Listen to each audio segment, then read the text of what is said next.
ಎಲ್ರಿಗೂ ನಮಸ್ಕಾರ ಸ್ನೇಹಿತರೆ. For the very first time ಯಾರೆಲ್ಲ ನಮ್ಮ ವಾಹಿನಿನ ನೋಡ್ತಾ ಇದ್ರೋ ಕೂಡಲೇ ಸಬ್ಸ್ಕ್ರೈಬ್ ಮಾಡಿ, ಹಾಗೆಯೇ ನಿಮ್ಮೆಲ್ಲ ಸ್ನೇಹಿತರಿಗೂ ಶೇರ್ ಮಾಡಿ. ಒಂದು ಭಾಳ ಪ್ರಮುಖವಾದಂಥ ಅಪ್ಡೇಟ್ ಇದು. ಈ ವಿಡಿಯೋ ಆರಂಭ ಮಾಡಲಿಕ್ಕಿಂತ ಮುಂಚೆ ದಯಮಾಡಿ ಮ್ಯಾಕ್ಸಿಮಮ್ ಎಷ್ಟು ಈ ವಿಡಿಯೋನ ಶೇರ್ ಮಾಡಲಿಕ್ಕೆ ಸಾಧ್ಯ ಅಷ್ಟು ಶೇರ್ ಮಾಡಿ. ನಮ್ಮ ಇಡೀ ಸ್ಟೇಟಲ್ಲಿ ಲಕ್ಷಾಂತರ ಸಂಖ್ಯೆಯಲ್ಲಿ ಏನು ಮಾಡ್ತಾಯಿದ್ದಾರೆ, ತುಂಬ ಜನ ಈ ಪೆನ್ಷನನ್ನು ಪಡ್ಕೊಳ್ತಾ ಇದ್ದಾರೆ. ಸೊ ಈಗೇನು ಮಾಡಿದೆ ಸರ್ಕಾರ, ಯಾರು ಅರ್ಹರು ಮತ್ತು ಯಾರು ಅನರ್ಹರು ಅಂತ. ಸೊ ಈ ಅನರ್ಹರು ಅಂತಕ್ಕಂಥ ಲಿಸ್ಟ್ ಏನಿದೆ, ಸುಮಾರು ಲಕ್ಷಾಂತರ ಖಾತೆಗಳನ್ನು ಸಸ್ಪೆಂಡ್ ಮಾಡಲಿಕ್ಕೆ ಮುಂದಾಗಿದೆ ಈಗ ಇಲಾಖೆ. ಸೊ ಏನು ರೀಸನ್ನು, ಏನು ಕತೆ, ಹಾಗಿದ್ರೆ ಯಾರಿಗೆ ಹಣ ಹೋಗಿದೆ, ಈಗ ಯಾರಿಗೆ ಹಣ ಹೋಗಿಲ್ಲ, ಯಾರ್ದೆಲ್ಲ ಖಾತೆಗಳು ಸಸ್ಪೆಂಡ್ ಆಗ್ತಾ ಇದೆ, ಸೊ ಏನಕ್ಕೆ ಸರ್ಕಾರ ಈ ಒಂದು ನಿರ್ಧಾರಕ್ಕೆ ಬಂದಿರುವಂಥದ್ದಂತ ಎಲ್ಲವನ್ನು ಈ ವಿಡಿಯೋ ಮುಖಾಂತರವಾಗಿ ನಿಮಗೆ ಹೇಳೋ ಪ್ರಯತ್ನ ಮಾಡ್ತೀನಿ. ಸೊ ವಿಡಿಯೋನ ಸ್ಟಾಪ್ ಮಾಡೋದಾಗಲಿ ಅಥವಾ ಸ್ಕಿಪ್ ಮಾಡೋದಾಗಲಿ ಯಾವುದೇ ಕಾರಣಕ್ಕೂ ಮಾಡಲಿಕ್ಕೆ ಹೋಗ್ಬಿಡಿ. So let's begins from the very first paragraph. ಇಲ್ಲಿ ನೋಡಿ, ಹೆಡ್ಡಿಂಗಲ್ಲೇ ರಾಜ್ಯದ ಪಿಂಚಣಿದಾರರಿಗೆ ಬಿಗ್ ಶಾಕ್ ಅಂತಿದೆ. ಸೊ ಯಾರು ಸರಿಯಾದ ದಾಖಲೆಯನ್ನು ಸರ್ಕಾರಕ್ಕೆ ಕೊಟ್ಟು ಆ ಪೆನ್ಷನ್ ಪಡ್ಕೊಳ್ತಾ ಇದ್ದಾರೋ ಅವ್ರಿಗೇನು ಶಾಕಲ್ಲ ಇದು. ನಿಮಗೆಲ್ಲ ಗೊತ್ತೇ ಇದೆ, ಫೇಕ್ ರೆಕಾರ್ಡ್ಸ್ ಎಲ್ಲ ಕ್ರಿಯೇಟ್ ಮಾಡಿ ಸರ್ಕಾರಕ್ಕೆ ಮಣ್ಣೆರಚಿ ಹಣವನ್ನು ಪಡ್ಕೊಳ್ತಾ ಇರೋರು ಸಾಕಷ್ಟು ಜನ ಇದ್ದಾರೆ. ಈವನ್ ಗೃಹಲಕ್ಷ್ಮಿಗೂ ಕೂಡ ಈಗ ಮರು ಅರ್ಜಿ ಅಪ್ಲಿಕೇಶನ್ ಹಾಕ್ಲಿಕ್ಕೆ ಕೂಡ ಇದೇ ರೀಸನ್ನು, ಅಂದರೆ ನಕಲಿ ದಾಖಲೆಯನ್ನು ಸೃಷ್ಟಿ ಮಾಡಿ ಅದನ್ನು ಪಡಿತಾ ಇರುವಂಥದ್ದು, ಅವರನ್ನು ಅನರ್ಹರು ಅಂತ ಹೇಳ್ತಾರೆ. ಸೊ ಲಕ್ಷಾಂತರ ಖಾತೆಗಳು ಸಸ್ಪೆಂಡ್. ನಿಮಗೂ ಹಣ ಬಂದಿಲ್ಲ ಅಂತಂದರೆ ತಕ್ಷಣ ಹೀಗೆ ಮಾಡಿ ಅಂತ. ಸೊ ಏನು ಮಾಡಬೇಕೀಗ, ಯಾವ ಥರ ಚೆಕ್ ಮಾಡಬೇಕು ಅದನ್ನು, ಸೊ ಏನು ಡೀಟೇಲ್ಸು ಎಲ್ಲ ನೋಡೋಣ ಈಗ. ನೋಡಿ, ಇದೆಯಲ್ಲ ಇಲ್ಲಿ, ಕರ್ನಾಟಕ ರಾಜ್ಯದಲ್ಲಿ ಸಾಮಾಜಿಕ ಭದ್ರತಾ ಯೋಜನೆಗಳ ಅಡಿಯಲ್ಲಿ ನೀಡಲಾಗ್ತಕ್ಕಂಥ ಪಿಂಚಣಿ ವ್ಯವಸ್ಥೆಯಲ್ಲಿ ಪಾರದರ್ಶಕತೆಯನ್ನು ತರಲಿಕ್ಕೆ ಮತ್ತು ಕೇವಲ ಅರ್ಹ ಫಲಾನುಭವಿಗಳು ಅಂತ ಯಾರಿರ್ತಾರೆ ಅವ್ರಿಗೆ ಮಾತ್ರ ಈ ಸರ್ಕಾರದ ಸೌಲಭ್ಯ ತಲುಪಬೇಕು ಅಂತಕ್ಕಂಥ ವಿಚಾರವನ್ನು ಖಚಿತಪಡಿಸ್ಕೊಳ್ಳಿಕ್ಕೆ ಈಗ ರೆವಿನ್ಯೂ ಡಿಪಾರ್ಟ್ಮೆಂಟ್, ದಟ್ ಈಸ್ ಕಂದಾಯ ಇಲಾಖೆ ಏನು ಮಾಡಿದೆ, ಮಹತ್ವದ ಜೊತೆಗೆ ಒಂದು ಕಟ್ಟುನಿಟ್ಟಿನ ಕ್ರಮವನ್ನು ಕೈಗೊಂಡಿದೆ ಅಂತ. ಸೊ ಯಾವ ಥರ ಕ್ರಮ ಅದು, ಎಲ್ಲ ವಿವರಗಳು ಭಾಳ ನೀಟಾಗಿ ಹೇಳಿದರೆ ಇಲ್ಲಿ ಕೆಲವೊಂದು ಅಂಕಿಅಂಶಗಳ ಸಮೇತವಾಗಿ. ನೋಡಿ, ಇಲ್ಲಿದೆ ಇಲ್ಲಿ, ರಾಜ್ಯಾದ್ಯಂತ ಈಗ ಪ್ರೆಸೆಂಟು ಸುಮಾರು 83,11,493 ಫಲಾನುಭವಿಗಳು ವಿವಿಧ ಸಾಮಾಜಿಕ ಭದ್ರತಾ ಯೋಜನೆಗಳ ಅಡಿಯಲ್ಲಿ ಪಿಂಚಣಿಯನ್ನು ಪಡಿತಾ ಇದ್ದಾರೆ. ಎಷ್ಟು ಟೋಟಲ್ ನಂಬರ್ ಆಫ್ ಪೆನ್ಷನರ್ಸ್ ಇರುವಂಥದ್ದು 83,11,483 ಇಲಾಖೆ ಕೊಟ್ಟಿರ್ತಕ್ಕಂಥ ಡೇಟಾ ಇದು. ಆದರೆ ಡಿಪಾರ್ಟ್ಮೆಂಟ್ ಏನು ಮಾಡಿದೆ, ಒಂದು ಸರ್ವೆ ಮಾಡಿದೆ ಈಗ, ಅಂದರೆ ಒಂದು ವೆರಿಫಿಕೇಷನ್ ಅಂತ ಅಂದ್ಕೊಳ್ಳಿ. ಈಗ ತಪಾಸಣೆ ನಡೆಸಿದಂಥ ಪ್ರಾಥಮಿಕ ತಪಾಸಣೆಯಲ್ಲಿ ಇಟ್ಸ್ ಎ ಪ್ರೈಮರಿ ಸರ್ವೆ ಅಂತ ಅಂದ್ಕೊಂಡಿದ್ದೇನೆ, ಪ್ರೈಮರಿ ವೆರಿಫಿಕೇಷನ್ ಅಂತ ಅಂದ್ಕೊಳ್ಳಿ. ಬರೋಬ್ಬರಿ ಎಷ್ಟು 23,13,664 ಫಲಾನುಭವಿಗಳ ವಿವರಗಳು ಸಂದೇಹಾಸ್ಪದವಾಗಿ ಕಂಡು ಬಂದಿದ್ದು, ಡೌಟಲ್ಲಿದೆ ಅಂತ, ಅಂದರೆ ಎಲ್ಲೋ ಸಮ್ವೇರ್ ದಾಖಲೆಗಳು ಸರಿ ಇಲ್ಲ ಅಂತ ಅದು. ಸೊ ಈ ಖಾತೆಗಳನ್ನು ಈಗೇನು ಮಾಡ್ತಾಯಿದ್ದಾರೆ, ಪ್ರಸ್ತುತ ಸಂಯೋಜನೆ ಮೊಬೈಲ್ ಅಪ್ಲಿಕೇಶನ್ ಮೂಲಕವಾಗಿ ಕೂಲಂಕುಷವಾಗಿ ಪರಿಶೀಲನೆ ಮಾಡಲಾಗ್ತಾ ಇದೆ ಅಂತ ಹೇಳ್ತಾ ಇದ್ದಾರೆ. ನೋಡಿ, ಮುಂದುವರೆದಂತೆ ಹೇಳ್ತಾರೆ, ಸಾಕಷ್ಟು ವಿವರಗಳನ್ನಲ್ಲಿ ಕೊಟ್ಟಿದ್ದಾರೆ ಅವರೇ ಇಲ್ಲಿ. ಸುಮಾರು 63 ಲಕ್ಷಕ್ಕೂ ಹೆಚ್ಚು ಅರ್ಹ ಫಲಾನುಭವಿಗಳಿಗೆ ಮೇ 2026 ಪಿಂಚಣಿ ಪಾವತಿಯಾಗಿದೆ. ಅರ್ಥ ಮಾಡ್ಕೊಳ್ಳಿ. ಸೊ ಯಾರಿಗೆ ಪಾವತಿಯಾಗಿದೆ, 63 ಲಕ್ಷಕ್ಕೂ ಹೆಚ್ಚು ಅರ್ಹ ಫಲಾನುಭವಿಗಳು ಅಂತ ಯಾರಿದ್ದಾರೆ ಸ್ಟೇಟಲ್ಲಿ, ಅಂದರೆ ಅವರ ಎಲ್ಲರ ದಾಖಲೆಗಳು ಸರಿಯಾಗಿದೆ. ಹಾಗಾಗಿ ಅವ್ರಿಗೆ ಮೇ 2026 ಪಿಂಚಣಿ ಈಗಾಗಲೇ ಪಾವತಿಯಾಗಿದೆ ಅಂತ ಹೇಳ್ತಾ ಇದ್ದಾರೆ. ತಪಾಸಣೆಯ ನಡುವೆ ಅರ್ಹ ಬಡ ಜನರಿಗೆ ಯಾವುದೇ ತೊಂದರೆ ಆಗದಂತೆ, ಏಕೆಂದರೆ ಯಾರೋ ಅನರ್ಹರು ಇರ್ತಾರೆ ಅಂತ ಅಂದ್ಬಿಟ್ಟು ಸರಿಯಾದ ರೀತಿ ಎಲ್ಲ ದಾಖಲೆಯನ್ನು ಕೊಟ್ಟಿರ್ತಕ್ಕಂಥ ಬಡವರಿಗೆ ಯಾವುದೇ ಥರದ ಪ್ರಾಬ್ಲಮ್ ಆಗಬಾರ್ದು. ಸೊ ಅದಕ್ಕೂ ಕೂಡ ಈಗ ಕಂದಾಯ ಇಲಾಖೆ ಭಾಳ ಸೂಕ್ಷ್ಮವಾಗಿ ಇವೆಲ್ಲವನ್ನು ಅಬ್ಸರ್ವ್ ಮಾಡ್ತಾ ಇದೆ.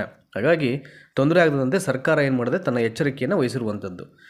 ಸಂದೇಹಾಸ್ಪದವೆಂದು ಗುರುತಿಸಲಾಗಿದ್ದ ಖಾತೆಗಳ ಪೈಕಿ ಗ್ರಾಮ ಆಡಳಿತ ಅಧಿಕಾರಿಗಳು, ದಟ್ ಈಸ್ ವಿಲೇಜ್ ಆಫೀಸರ್ಸ್ ಅಧಿಕಾರಿಗಳು, ಅವರು ಏನು ಮಾಡ್ತಿದ್ದಾರೆ, ಸ್ವತಃ ಅವರೇ ಒಂದು ಸ್ಥಳವನ್ನು ವೆರಿಫಿಕೇಷನ್ ಮಾಡಿ ಅಥವಾ ಪರಿಶೀಲನೆ ಮಾಡಿ ಅರ್ಹರೆಂದು ವರದಿ ಮಾಡಿದಂಥ ಸುಮಾರು 3,35,610 ಫಲಾನುಭವಿಗಳು ಸೇರಿದಂತೆ, ಸೊ ಅಲ್ಲಿಗೆ ಎಷ್ಟಾಯಿತು, ರಾಜ್ಯದ ಒಟ್ಟು 63,04,554 ಅರ್ಹ ಫಲಾನುಭವಿಗಳಿಗೆ ಮೇ 2026 ಮಾಹೆಯವರೆಗೆ, ಅಂದರೆ ಮೇ ಎಂಡವರೆಗೆ ಅಂತ ಮಾಹೆಯವರೆಗೆ ಪಿಂಚಣಿಯನ್ನು ಯಶಸ್ವಿಯಾಗಿ ಯಾವುದೇ ಥರದ ಇಶ್ಯೂ ಕ್ರಿಯೇಟ್ ಆಗದೇ ಇರೋದ್ರಲ್ಲಿ ಅವರಿಗೆ ಈ ಹಣ ತಲುಪಿದೆ ಅಂತ ಈಗ ಇಲಾಖೆ ತನ್ನ ಸ್ಪಷ್ಟನೆಯನ್ನು ಕೊಟ್ಟಿರುವಂಥದ್ದು.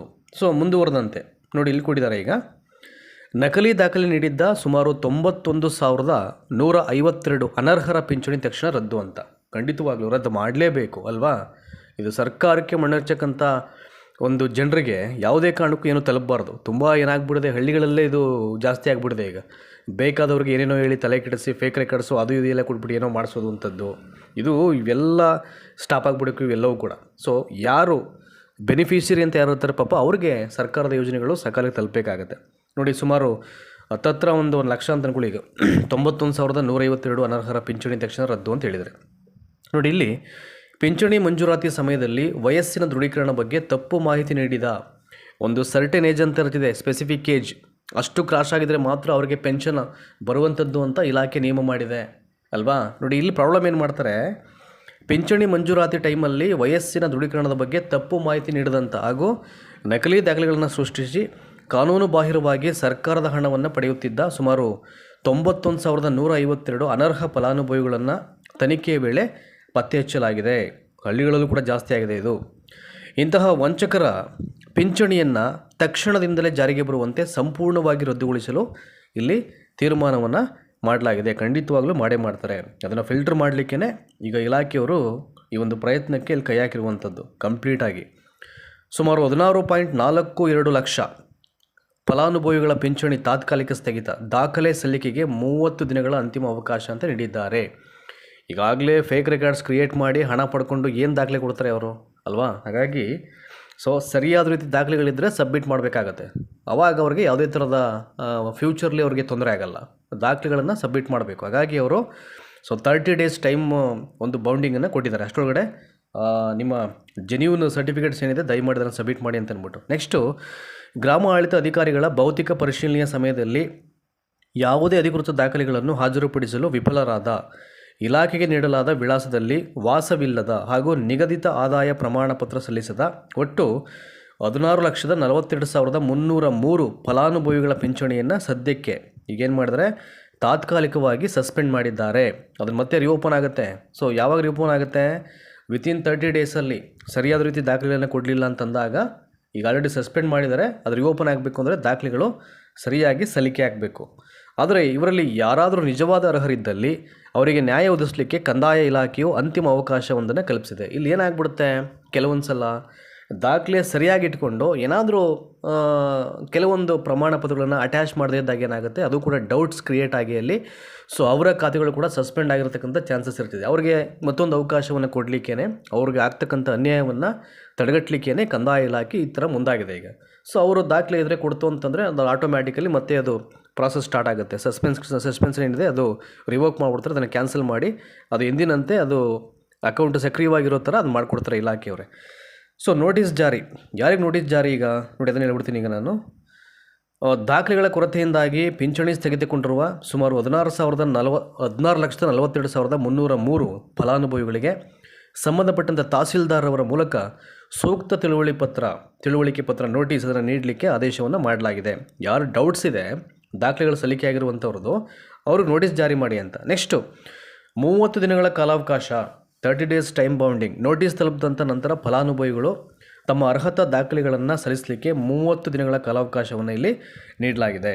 ನೆಕ್ಸ್ಟು, ಇದಕ್ಕೆ ಮುಂದುವರೆದಂತೆ ಇನ್ನೂ ಸಾಕಷ್ಟು ವಿಷಯಗಳಲ್ಲಿ ಪ್ರಸ್ತಾಪ ಮಾಡಿದ್ದಾರೆ. ನೋಡಿ, ಇಲ್ಲಿ ಜಿಲ್ಲಾಧಿಕಾರಿ ಮತ್ತು ತಹಸೀಲ್ದಾರ್ಗಳಿಗೆ ಕಟ್ಟುನಿಟ್ಟಿನ ನಿರ್ದೇಶನವನ್ನು ಮಾಡಲಾಗಿದೆ ಅಂತ. ಮೇಯ್ನು ಇಲ್ಲಿ ಪವರ್ ಕೊಟ್ಟಿರುವಂಥದ್ದು ಜಿಲ್ಲಾಧಿಕಾರಿಗಳಿಗೆ ಮತ್ತು ತಹಸೀಲ್ದಾರ್ಸ್ಗೆ ಡೈರೆಕ್ಷನ್ಸ್ ಕೊಟ್ಟಿದ್ದಾರೆ. ಇಲ್ಲಿ ನೋಡಿ ಏನಂತ, ನಿಗದಿತ 30 ದಿನಗಳ ಅವಧಿಯಲ್ಲಿ ಫಲಾನುಭವಿಗಳು ಸಲ್ಲಿಸ್ತಕ್ಕಂಥ ದಾಖಲೆಗಳನ್ನು ಮತ್ತೊಮ್ಮೆ ಕಟ್ಟುನಿಟ್ಟಾಗಿ ಪರಿಶೀಲಿಸಬೇಕು. ನೀವು ಒಂದು ಸಲ ಏನು ಈಗ ಆಲ್ರೆಡಿ ಪರಿಶೀಲನೆ ಮಾಡಿದರೆ ಅದು ಅಷ್ಟಕ್ಕೆ ಸೀಮಿತ ಅಲ್ಲ ಅದು. 30 ಡೇಸ್ ನಾವೇನು ಟೈಮ್ ಕೊಡ್ತೀವಿ ಅಷ್ಟರೊಳಗಡೆ ಬಂತು ಅಂತಂದಾಗ ದಾಖಲೆಗಳು ಇನ್ನೊಂದು ಸಲ ಅದನ್ನು ಕ್ರಾಸ್ ಚೆಕ್ ಮಾಡಿ ಸರಿಯಾದ ರೀತಿ ಮತ್ತೊಮ್ಮೆ, ಒಂದು ವೇಳೆ ಅವರು ನಿಜವಾಗಿಯೂ ಅರ್ಹರಾಗಿದ್ದಲ್ಲಿ ಅಂಥವರ ಪಿಂಚಣಿ ಸೌಲಭ್ಯವನ್ನು ಯಾವುದೇ ವಿಳಂಬವಿಲ್ಲದೆ ಏನು ಮಾಡಬೇಕು, ತಕ್ಷಣವೇ ಕಂಟಿನ್ಯೂ ಮಾಡಲಿಕ್ಕೆ ಅಗತ್ಯ ಕ್ರಮವನ್ನು ವಹಿಸಬೇಕು.